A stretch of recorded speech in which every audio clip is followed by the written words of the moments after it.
સંસાધનોના આયોજન અને સંરક્ષણ પછીનો આપણો જે પ્રશ્ન છે બેટા, એ પ્રશ્ન છે 16મા પ્રકરણને રિલેટેડ.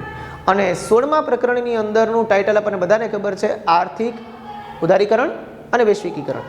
હવે જો આની વાત કરીએ આપણે લોકો, તો ઉદારીકરણ અને વૈશ્વિકીકરણની વાત નીકળી છે, તો આપણને પહેલું જ મુદ્દો સરસ મજાનો આપ્યો છે ઉદારીકરણના લાભ અને ગેરલાભ. આખા ચેપ્ટરમાં આપણે લોકો જોઈએ તો આપણને ઉદારીકરણના લાભ ગેરલાભ આપ્યા છે, વૈશ્વિકીકરણના લાભ ગેરલાભ આપ્યા છે, સાથે સાથે આપણને ખાનગીકરણના લાભ ગેરલાભ આપ્યા છે. આ બધી બાબતોની ચર્ચાઓ આપણે કરવાની છે બેટા. તો પહેલા તો લિબરલાઇઝેશન એટલે કે ઉદારીકરણના લાભ શું? તો પહેલો લાભ એ છે કે ઉદારીકરણના પરિણામે ખાનગી ક્ષેત્રને મુક્ત વિકાસની તકો પ્રાપ્ત થઈ છે, જેથી ઉત્પાદનમાં વધારો થયો છે. એક સરકાર લાગતા ઘણા બધા ક્ષેત્રોની અંદર જ્યારે ખાનગી વ્યક્તિઓ આવે છે બેટા, ત્યારે એનો સૌથી પહેલો પોઈન્ટ ઓફ વ્યૂ એ હોય છે, એનો પહેલો મોટિવ એટલે પહેલો હેતુ એ હોય છે કે ગમે તેમ કરીને પોતાના ક્ષેત્રનું પોતાનું ઉત્પાદન વધારવું. જેમ કે એક સીધું ઉદાહરણ આપું કે આપણને બધાને ખબર છે કે ટૂથપેસ્ટની કંપનીઓ માર્કેટમાં ઘણી બધી છે. તો હવે દરેક ટૂથપેસ્ટ છે એ કંપનીઓનો દરેકનો પ્રયત્ન એવો રહેશે કે પોતાની જે છે ટૂથપેસ્ટને શ્રેષ્ઠ સાબિત કરે, ઓછા પૈસામાં નાગરિકોને સારું આપવાનો પ્રયત્ન કરે. એટલે એ પોતાના ક્રિએટિવ વિચારો જે છે, બધા સર્જનાત્મક વિચારો છે, એ વિચારોને માર્કેટની અંદર પ્લેસ કરી શકશે. એની પર કોઈ નિયંત્રણ નથી, એ પોતે ખુદ કામ કરી શકે છે. એટલા માટે થઈને બીજું, ઉદારીકરણની નીતિનો સ્વીકાર કરવાથી વિદેશ વેપારને બળ મળવાનું શરૂ થયું અને વિદેશ વેપારમાં વૃદ્ધિ થઈ. હવે સ્વાભાવિક છે કે એક બિઝનેસમેન તરીકે, એક વેપારી તરીકે આપણે લોકો એવું જ ઈચ્છવાના છીએ કે આપણી વસ્તુઓ, આપણી પ્રોડક્ટ ન માત્ર ફક્ત ભારત પૂરતી સીમિત રહે, પણ ભારતની સાથે સાથે વિદેશમાં પણ વેપાર કરીએ. અને વિદેશના સંદર્ભમાં વેપાર કરીએ એટલે સ્વાભાવિક રીતે આપણને વિદેશી કરન્સી, વિદેશી ચલણ કમાવાની ઈચ્છા થાય. તો આ બાબત આપણે અહીંયા પણ જોઈશું. જો તમે વિદેશમાં વેપાર કરવા માટે સક્ષમ થશો તો વિદેશ વેપારમાં વૃદ્ધિ થશે. વિદેશ વેપારમાં વૃદ્ધિ થશે તો એ બહુ સારી બાબત છે બેટા, કારણ કે એનાથી વિદેશી નાણું ભારતની અંદર આવશે, વિદેશી હુંડિયામણીની સમસ્યાઓ ઘટશે. એટલે આ પહેલો લાભ છે.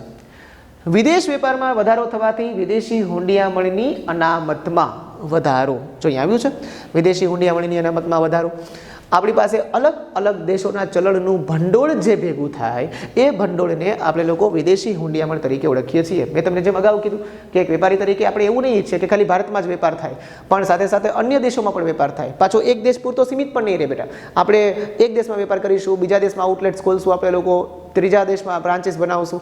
આમ કરતાં કરતાં આપણા ઉદ્યોગને આપણે વધારશું, વિસ્તારશું, તો જેથી કરીને આપણા દેશની અંદર વિદેશી હુંડિયામણ મેક્સિમમ વધારેમાં વધારે આવશે અને આપણો રૂપિયો છે એ અન્ય ચલણની સામે મજબૂત થશે. બીજું, ઉદારીકરણને પરિણામે દેશના આંતરમાળખાકીય સગવડોમાં વધારો. શિક્ષણ, વીજળી, સંદેશાવ્યવહાર, રસ્તાઓ, જળમાર્ગ, રેલ માર્ગ, આ બધી આપણી છે ને આંતરમાળખાકીય સુવિધાઓ છે બેટા. જ્યાં સુધી આંતરમાળખાકીય સુવિધાઓ ન વધે ત્યાં સુધી વેપાર છે એમને નવી દિશા ન મળે, વેપાર છે એને વેગ ન મળે, એને બળ ન મળે. એટલા માટે જરૂરી છે કે બને ત્યાં સુધી આપણા દેશની અંદર જેટલી ઝડપથી આંતરમાળખાકીય સુવિધાઓમાં વધારો થશે એટલી જ ઝડપથી આપણે લોકો છે એ સારું કામ કરી શકીશું. વેપારની અંદર ઉત્પાદન વધશે, વેપાર વધશે તો વિદેશી હુંડિયામણ વધશે. પણ સામે સામે ગેરલાભ હોય છે બેટા. લાભ છે તો સામે ગેરલાભ પણ છે, મર્યાદા પણ છે. મર્યાદા શું છે? પેલું છે ખાનગી ક્ષેત્ર પરના અંકુશો ઘટવા છતાં ઇજારાશાહીના વલણમાં કોઈ ફેરફાર ન થયો. ઇજારાશાહીને આપણે લોકો વન ટાઈપ ઓફ મોનોપોલી કહીએ છીએ. હવે દેખીતી વસ્તુ છે કે તમે લોકો ખાનગી વ્યક્તિ તરીકે જ્યારે બિઝનેસમાં ઉતરો છો ત્યારે ઘણા બધા પ્રકારના તમારા સિક્રેટ્સ પણ સાથે હોય છે, તો એ સિક્રેટ્સ તો રિલીવ કરીએ નહીં આપણે આપણા ઉદ્યોગની અંદર. એટલે ઇજારાશાહીને કારણે એક નાનું ઉદાહરણ તમને આપું કે દાખલા તરીકે તમે વિચારો કે આપણા દેશની અંદર ટેલિફોનની કે મોબાઈલ કંપની એક જ હોત તો, સિમ કાર્ડની એક જ કંપની હોત તો શું થતું? તો એ કંપની મન પડે એવા ભાવ લઈ શકત બેટા, બરાબર? તો એને ઇજારાશાહી કહી શકાય છે. માત્ર ઔદ્યોગિક ક્ષેત્ર પર જ ધ્યાન આપવાથી ભારત કૃષિ વિકાસમાં પાછળ રહ્યું છે. ઉદ્યોગોને વધુમાં વધુ પ્રોત્સાહન આપવામાં આપણે એ ભૂલી ગયા બેટા કે ભારતની બેકબોન એટલે કે કરોડરજ્જુ કોણ છે? ભારતની કરોડરજ્જુ ખેતી છે. તો આપણે ખેતી સમૃદ્ધ બનશે તો ખેતીમાંથી મળતા પાકો જે છે એને રિલેટેડ ઉદ્યોગો સ્થાપી શકીશું. તો આપણે પહેલાં ધ્યાન કેન્દ્રિત કરવાની જરૂરિયાત ક્યાં છે? ખેતી અને ખેતી આધારિત ઉદ્યોગો પર ધ્યાન કેન્દ્રિત કરવાની જરૂરિયાત છે. પણ આપણે વિશેષ ઉદ્યોગોની અંદર ધ્યાન આપ્યું કે એ પણ પાછા કેવા ઉદ્યોગો? ખનિજ ઉદ્યોગો પર વિશેષ ધ્યાન આપ્યું. એટલે ઉદ્યોગો ઉપર ધ્યાન આપતા આપતા એ ભૂલી ગયા કે આપણું મૂળ શું છે બેટા. તો જો મૂળ મજબૂત હશે તો થડ મજબૂત હશે, અને થડ મજબૂત હશે તો ડાળીઓ પણ મજબૂત હશે. તો એ દ્રષ્ટિએ આપણે જોઈએ તો પહેલું આપણું કેન્દ્રીકરણ છે કૃષિ, કૃષિનો વિકાસ, સમૃદ્ધિ ત્યાં પડી છે. પછી છે આવકની અસમાનતામાં વધારો થયો. અહીંયા યાદ રાખજો, આવકની અસમાનતામાં વધારો થયો, ઘટાડો નહીં. આવકની જે અસમાનતા છે એ વધે કે ઘટે? તો કે દેખીતી વસ્તુ છે બેટા કે આવકની અસમાનતા છે એ તમે લોકો જોઈ શકશો વધશે. કોના કારણે વધશે?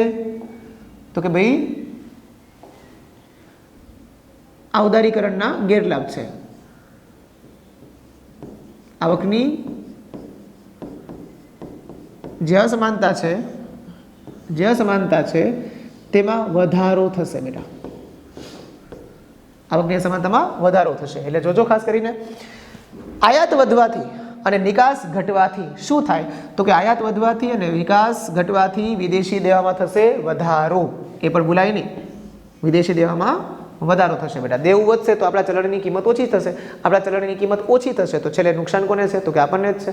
તો ધ્યાનમાં રાખવાનું કે આ બધી બાબતો છે એ ગેરલાભ તરીકે પંકાશે. અહીંયા ઇજારાશાહીના વલણોમાં વધારો થાય છે, ઔદ્યોગિક ક્ષેત્ર પર ધ્યાન આપવાથી કૃષિ વિકાસમાં પાછળ રહી ગયું છે, આવકની અસમાનતામાં વધારો થાય છે, આયાત વધે છે, નિકાસ ઘટે છે, પરિણામે વિદેશી દેવું વધે છે. કારણ કે આવક ઘટે છે ને ખર્ચ વધે છે, એના જેવું થાય છે. બરાબર છે. તો આ આપણો મહત્વપૂર્ણ પ્રશ્ન ઉદારીકરણના ગેરલાભોવાળો અહીંયા પૂરો થાય છે. બહુ ઇઝી અને નાનકડો પ્રશ્ન છે બેટા. બરાબર.